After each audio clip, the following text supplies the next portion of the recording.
I'm here with Doug Pratt at Prattscape, and today Doug is going to talk to us a little bit about fall and Halloween decorating. So what do we have going on here, Doug? Okay, this is something we had started with in the spring, and we had put in some plants here around our mailbox. But you could have these in any bed you would have. You would have decorated it already, and just try to do some stuff that would accent it so you can get more life out of the plants you had planted earlier in the year. And what would be some examples to add fall to all of this? A lot of times you can buy at different places some artificial fall leaves, or you can just cut some branches out of some of the trees you have and just kind of stick them up and then kind of give it some height by doing some of that. Of course, the leaves will eventually fall off, but it gives you a couple more weeks maybe with that.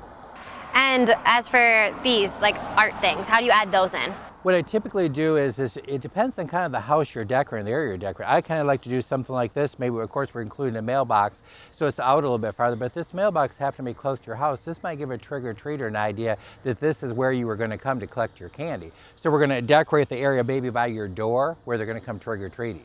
And what are some other ideas for decorating by your door? I know you said there's traditional and there's things like this. Right. And everybody has some of this stuff. Some of this stuff can be in the metal art. Of course, you've got this and you can build on it year after year because it doesn't rot or go away. But you can go out to a farm, to the garden centers all over and get a pumpkin for a couple dollars. Maybe add a mum to it, put it with a straw bale, some corn stalks you might get. A lot of farmers have them. You can get them for a couple bucks. And that's kind of more the traditional, the mum corn stalks, straw bale type of thing. Would have been something a farmer would have had around their property. Yeah, you see that on a lot of porches and stuff like that. Absolutely, and it's still a great look. We're trying to add some of the unique things to it. We've got some stars, we've got some straw bales with that. We put little chairs with them. You can put some water features. We have some chickens in one of our beds. It's some metal chickens, so it kind of puts a lot of color and adds some pumpkins to that. The pumpkin just kind of really signifies Halloween, so you wouldn't have to have the pumpkins in right away.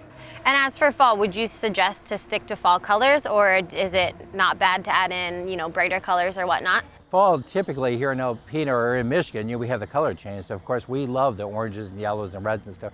But you can add some other colors to it that maybe your house is blue, and so you're going to add some stuff to accentuate the blue. You still want to be dealing with what you have as a basis to start, be it the house color or your flower bed color, your mailbox color, or something like that. So you're still going to be accentuating, but you would put something that's bright and lively.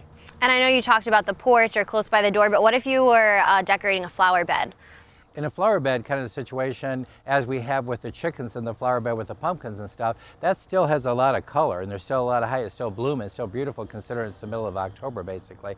But that I want something that is just going to look natural looking. So the chickens and stuff don't really signify Halloween at all, not necessarily even fall. So you can get a couple months out of a display like that. And you can kind of use those to fill spots where plants have died or out of season? Absolutely. We talked about before is what holes have you got and why are there holes? So maybe something has died back, some of your annuals, some of the hostas and stuff are already died back. So you could cut those back and then you have a bald spot there, and then you can add pumpkins, you can add mums, you can add all kinds of stuff that just basically set on the ground. And as for you, what are some of your favorite fall decorations for the yard? My favorite fall decorations are, I'm a traditionalist, so I really like the pumpkins and stuff. You can get rope lights, like some orange rope lights, and wrap that around a straw bale or up the corn stalks that light it in the evening. Some of those are actually solar, so you don't have to have cords and stuff for those. So you can put a cute little display out that lights up somewhere.